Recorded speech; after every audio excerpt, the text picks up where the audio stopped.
திருவரை நேரம் Bible hour presented by the National Bible College.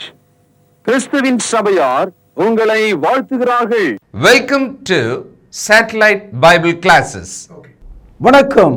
தேசிய வேதாகம கல்லூரி மாணவ கண்மணிகளே, தோழர்களே, அருமை பெற்றோரே, உலகளாவிய என் தமிழ் சொந்தங்களே, மீண்டுமாக இந்த ஆன்லைன் வகுப்புகளுக்கு உங்களை வரவேற்கிறதுல மகிழ்ச்சி அடைகிறேன். நம்முடைய நிகழ்ச்சிகளை நீங்கள் பார்த்து ரசித்து மனம் திரும்பி தேவனுக்கு பிரியமாய் வாழும்படி உங்களை ஆசீர்வதிக்கிறேன். நீங்கள் மறக்காமல் இருக்கத்தக்கதாக எல்லாவற்றையும் ஒரு புத்தகத்திலே பதிவு செய்து அதை பற்றி சிந்தித்து ஒரு குழுவை அமைத்து அவர்கள் மத்தியில் விவாதித்து நீங்கள் போகிற திருச்சபையில் இதை குறித்து கேளுங்கள், பேசுங்கள். ஆசீர்வாத சட்டம் என்ற தலைப்பில் நாம் இந்த செய்தியை கேட்கிறோம். சகோதரர்களே, அப்படி ஒன்று இருக்கிறதா? இதுவரை நாங்கள் கேள்விப்பட்டதில்லை என்ற எண்ணம் எல்லாருக்குள்ளும் இருக்கிறது.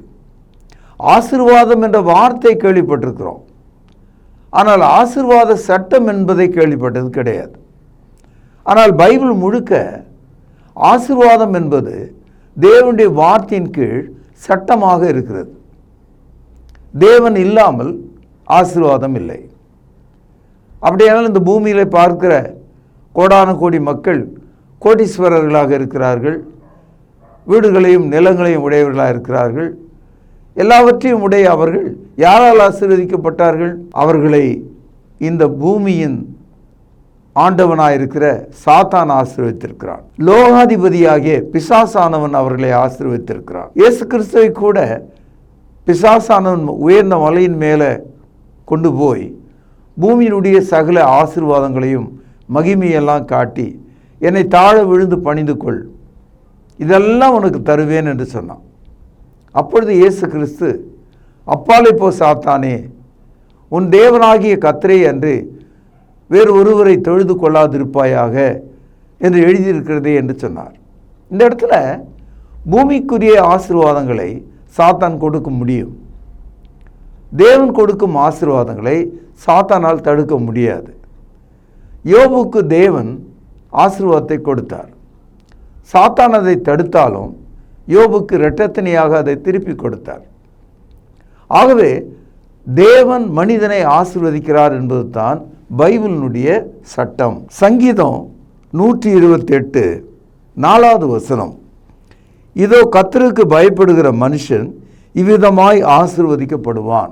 இந்த ஒரு தகவலை உங்கள் மனதில் ஆழ பதிந்து கொள்ளுங்கள். கர்த்தர் மனுஷனை ஆசீர்வதிக்கிறார். ஆசீர்வாதம் என்பது ஒரு சட்டம். ஆசீர்வாதத்தை தேவனை விட்டு நீங்கள் பிரிக்க முடியாது. தேவனை விட்டு ஆசீர்வாதத்தை பிரிக்க முடியாது. You cannot separate God and be blessed. You cannot be blessed without God. ஆகவே தேவனும் ஆசீர்வாதமும் ஒரே நேர்கோட்டிலே நம்முடைய வாழ்க்கையில் இருக்கிறது. ஆசீர்வாத சட்டம் என்பது தேவன் அந்த வித்தின் மீது, ஆசீர்வாதமாகிய அந்த சீட், அந்த வித்தின் மீது தேவன் கொடுத்திருக்கிற ஒரு வல்லமையாகும். உதாரணமாக ஒரு விதை எடுத்துக்கொண்டால் அந்த விதை அசைவும் இல்லை, அது அப்படியே இருக்கிறது. ஆனால் அந்த விதையை விதைக்கும் போது அது மண்ணுக்குள் போகும்போது அது செத்து போய் விடுகிறது. அந்த விதையானது மரித்து விடுகிறது. விதை மரித்தவுடன் அந்த விதையில் உள்ள நுட்பம், அந்த நியூக்ளியஸ் தேவனால் ஆசீர்வதிக்கப்படும் போது அது புதிய ஒரு விருட்சமாக மாறுகிறது. கடுகு விதை போன்ற ஒரு சின்ன விதை ஆலமரத்தை போல பெரிய மரமாக வளர்ந்து வருவதை நாம் பார்க்கிறோம்.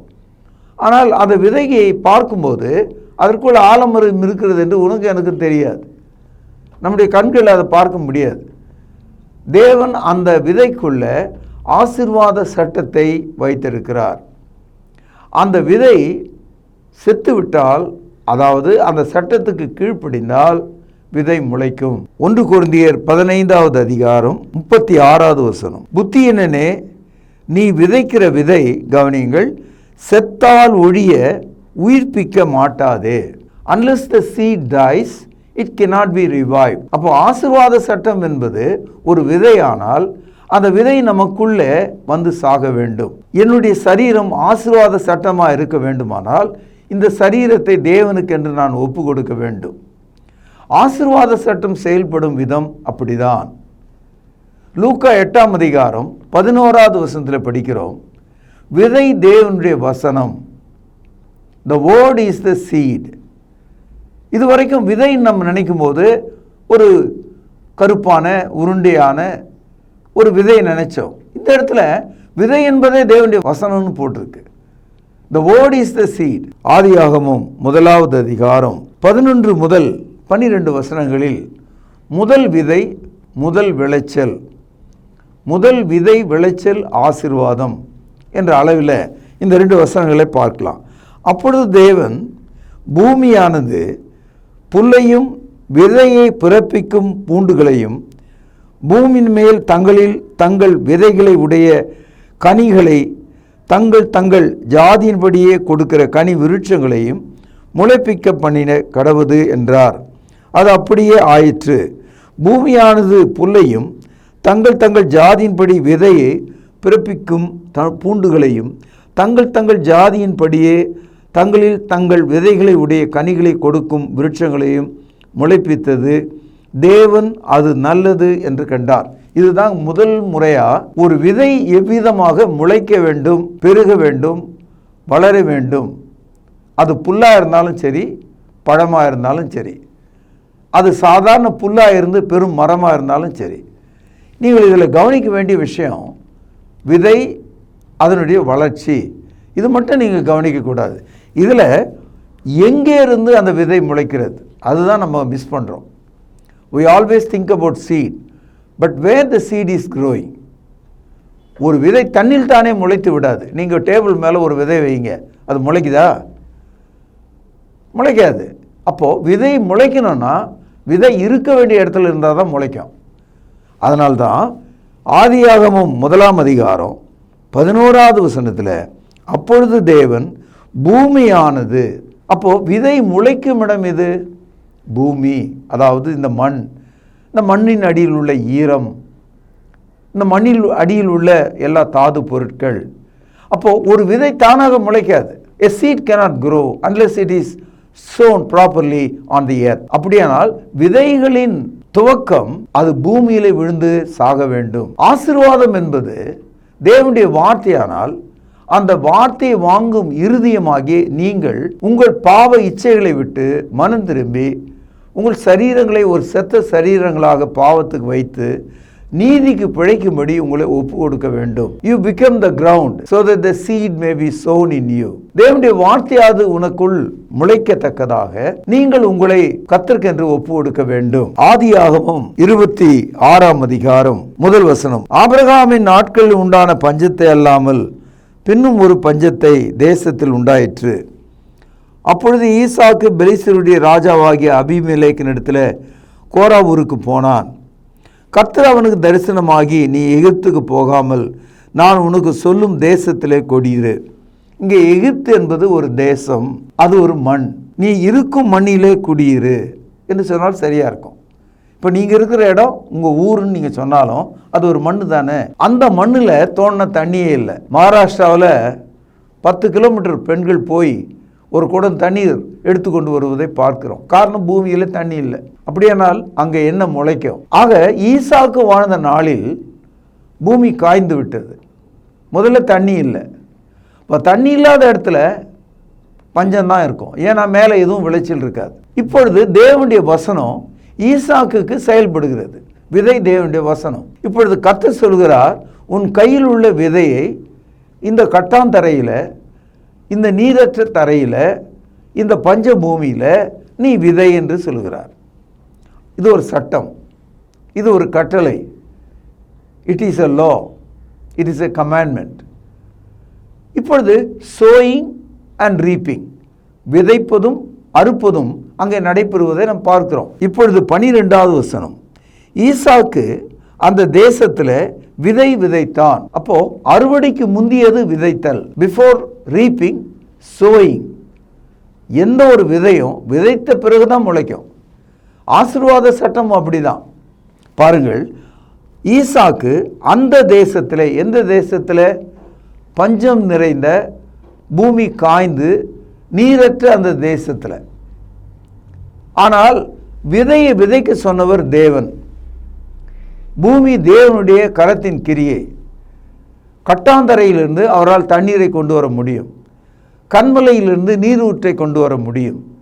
பொங்கி எழும் சிவந்த சமுத்திரத்தை இரண்டாக பிளக்க முடியும். துள்ளி ஓடும் யோர்தான் நதியை மறித்து வழி உண்டாக்க முடியும். ஆகவே தேவனால் எல்லாம் கூடும். பாருங்கள், ஈசாக்கு அந்த தேசத்திலே விதை விதைத்தான். கர்த்தர் அவனை ஆசீர்வதித்ததனால் அந்த வருஷத்திலே 100 மடங்கு பலன் அடைந்தான். விதை விதைத்தான். விதை 100 மடங்கு வளர்ந்தது. 100% வளர்ந்தது. வேறுபாடு இருக்கிறது. சதம் என்று சொன்னால் 100 என்று பொருள். மடங்கு என்று சொன்னால் 1000 என்று பொருள். 100 × 1000 அது பெருகியது என்று சொன்னால் ஒரு விதை 10,000 விதையாக மாறியது என்று பொருள். இந்த இடத்துல அந்த விதை விளைந்ததுக்கு காரணம் என்ன? அங்கே பதில் இருக்கிறது. 26ஆம் அதிகாரம் 12வது வசனம். கர்த்தர் அவனை ஆசீர்வதித்ததனால். பேரால் அடிக்கொள்ளுங்கள். அதாவது விதை விதைக்கப்பட்டது, அது கைவிட்டு போயிடுச்சு. விதை காய்ந்த நிலத்தில் விழுந்தது, அங்கே தண்ணீர் இல்லை.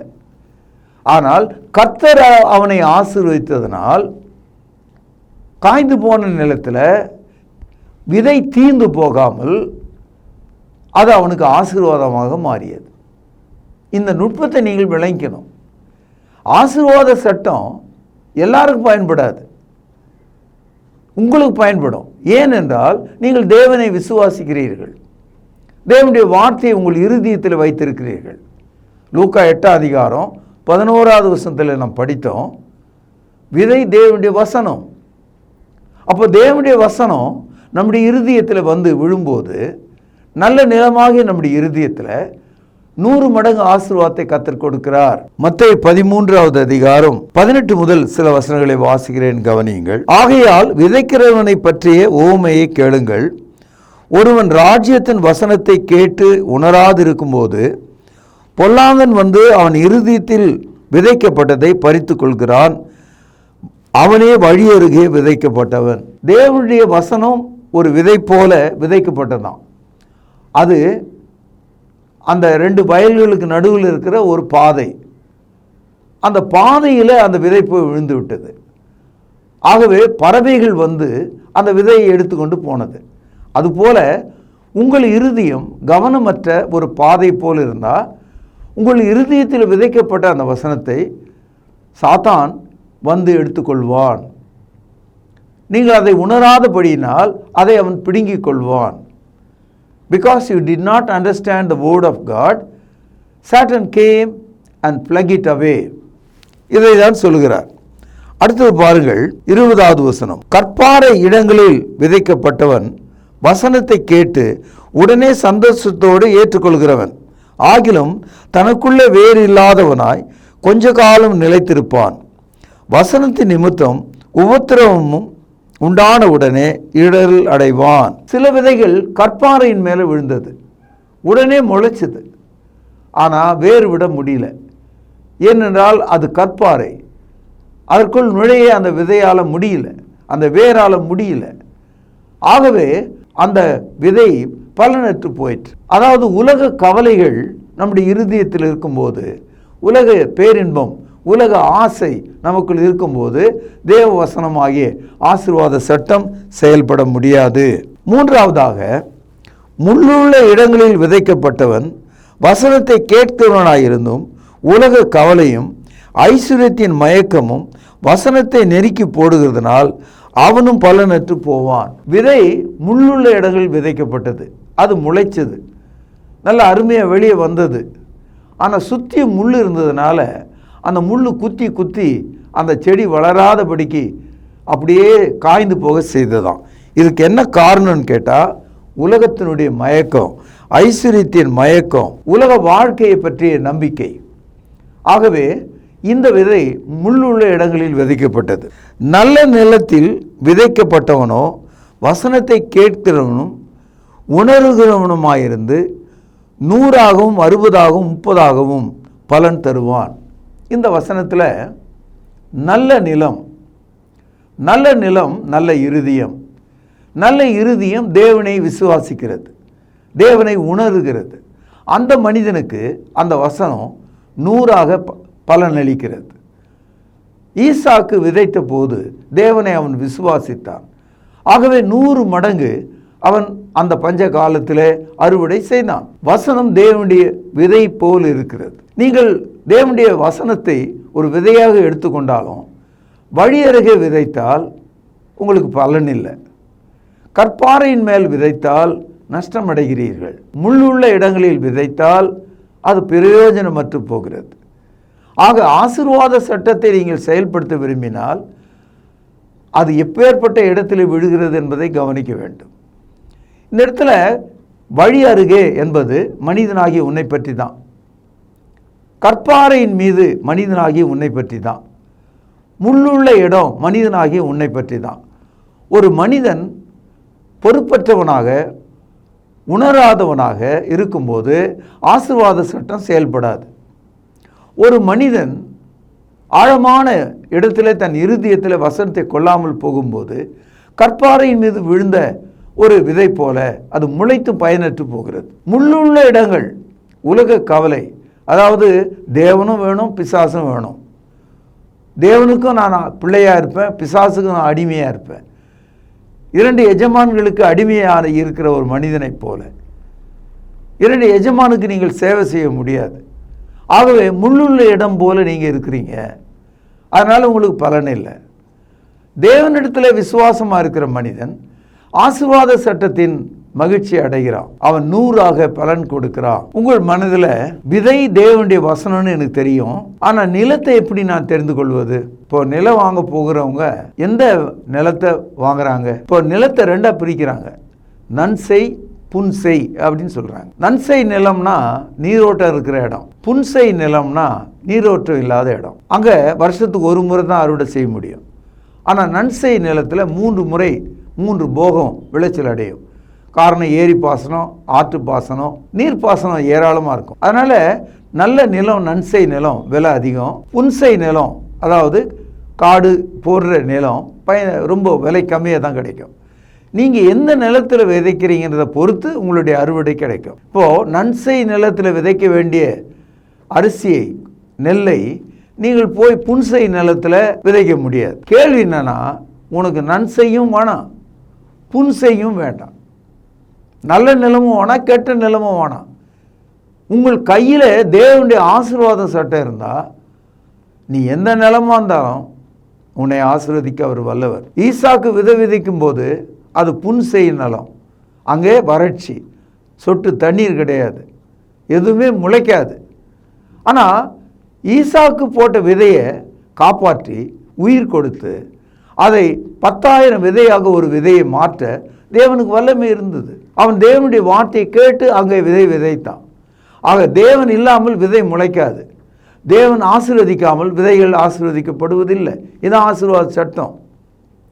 என் அன்பு சகோதரர்களே, நோவா காலத்துக்கு பிறகு இந்த பூமியை தேவன் சாப சட்டத்தின் கீழ் தான் வைத்திருக்கிறார். ஆனால் தேவனுடைய பிள்ளைகளுக்கு அதை ஆசீர்வாத சட்டமாக மாற்றுகிறார். ஆதியாகமம் 3வது அதிகாரத்தில் பூமி முள்ளையும் குறுக்கையும் முளைப்பிக்கும், உன் நெற்றியின் வேர்வினாலே நீ உழைத்து சாப்பிட வேண்டும் என்று ஒரு சாப சட்டம் ஆதாம் ஏவாளுக்கு சொல்லப்பட்டது. அதே ஆதாம் ஏவாள் குடும்பத்தைச் சேர்ந்த நோவாவுக்கு இதே பூமி விளைச்சலை தரும் என்று சொல்லப்பட்டது.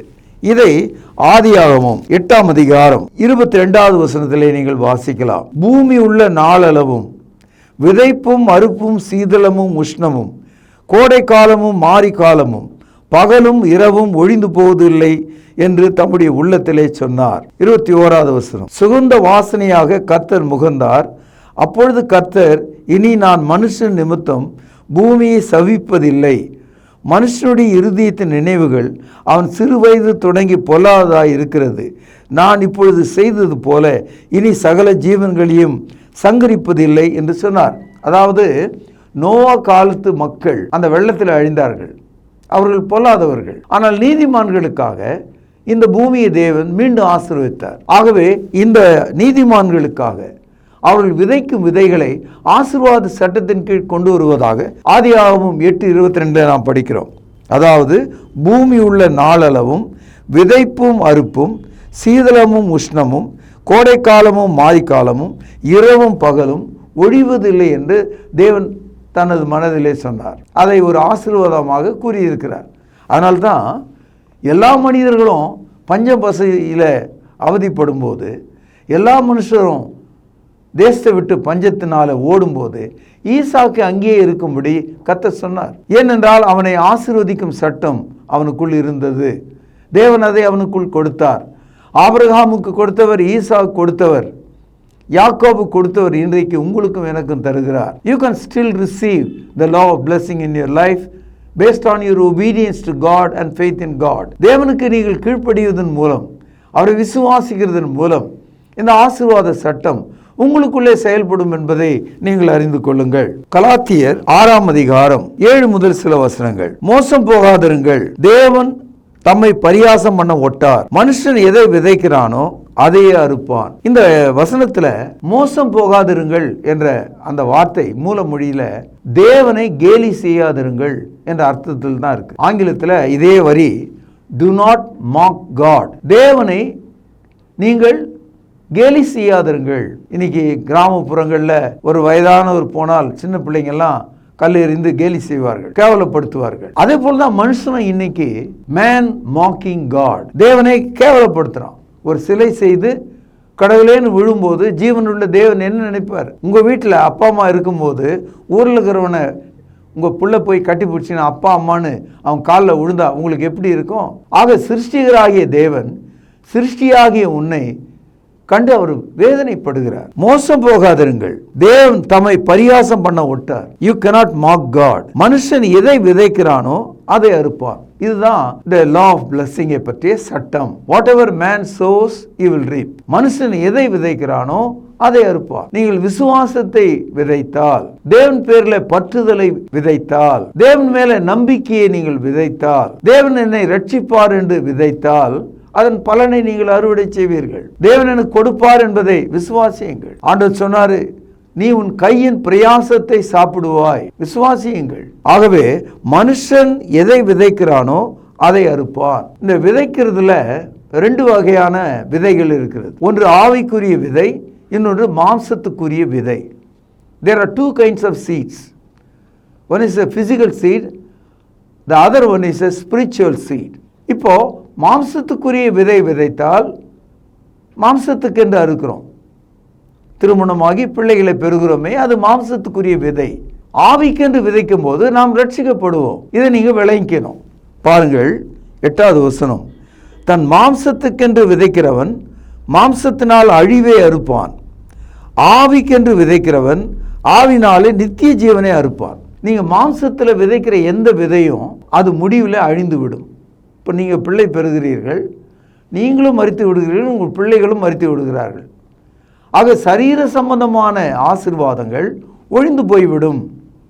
ஆவிக்குரியதாக நீங்கள் விதைத்தால் நித்திய ஜீவனை நீங்கள் பெறுவீர்கள். உங்களுக்கு ரொம்ப ஸ்ட்ரைக்கிங்காக இருக்கும், ஆச்சரியமாக இருக்கும். அந்த வசனத்தை பாருங்கள். தன் மாம்சத்துக்கென்று விதைக்கிறவன் மாம்சத்தினால் அழிவை அறுப்பான், ஆவிக்கென்று விதைக்கிறவன் ஆவினாலே நித்திய ஜீவனை அறுப்பான். இந்த இடத்துல spiritual seed brings you eternal blessing. So இன்றைய பாடத்தில் நாம் படித்தது என்னன்னா, ஆசீர்வாத சட்டம் என்பது தேவனுடைய வார்த்தை. தேவனுடைய வார்த்தையின்படி சரீர விதைகளை விதைத்தால் சரீர நன்மைகளை அறுக்கிறோம், ஆவிக்குரிய விதைகளை விதைத்தால் ஆவிக்குரிய நன்மைகளை அறுக்கிறோம். விதை எங்கே விதைக்கப்படுகிறது? அது பூமியில. அந்த பூமி எப்படிப்பட்டதா இருக்கிறது? வழியிலே விதைத்தால் மற்ற மனுஷனுடைய காலடியிலும் மிருகங்கள் அதை கொத்தி தில்லவும் செய்யும். அதுபோல சாத்தான் உன் இருதயத்தில் விதைக்கப்பட்டதை பறித்துக் கொள்கிறான். கற்பாறையின் மீது விதைக்கப்பட்டவன் வேகமா முளைச்சாலும் வேறுபட முடியாம கெட்டு போகிறான். அதற்கு காரணம் இந்த உலகத்தை பற்றிய ஆசை. முச்செடிகளின் மேல விதைக்கப்பட்டவன் அவன் முளைச்சு வளர்ந்தாலும் முள் அதை நெருக்கி போடுவது போல இந்த உலக ஐஸ்வர்யம் தேவனை விட்டு உன்னை பின்வாங்க செய்கிறது. ஆக ஆவிக்குரிய மனிதனாக நல்ல நிலத்திலே விதைக்கும் போது அது 100ஆகவும் 60ஆகவும் 30ஆகவும் பலன் தருகிறது.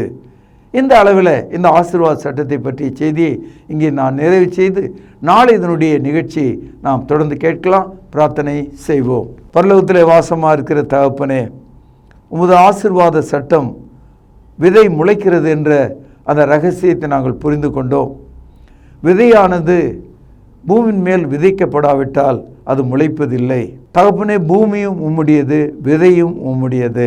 மனுஷர்களாகிய நாங்கள் அந்த விதையை பூமியில் போடும்போது, அந்த சட்டத்துக்கு நாங்கள் கீழ்ப்படியும் போது நாங்கள் அறுவடையை பெறுகிறோம். நாங்கள் மாம்சத்துக்கென்று விதைக்கும் போது அழிவையும், ஆவிக்கென்று விதைக்கும் போது ஜீவனையும் அடைகிறோம் என்று புரிந்து கொண்டோம்.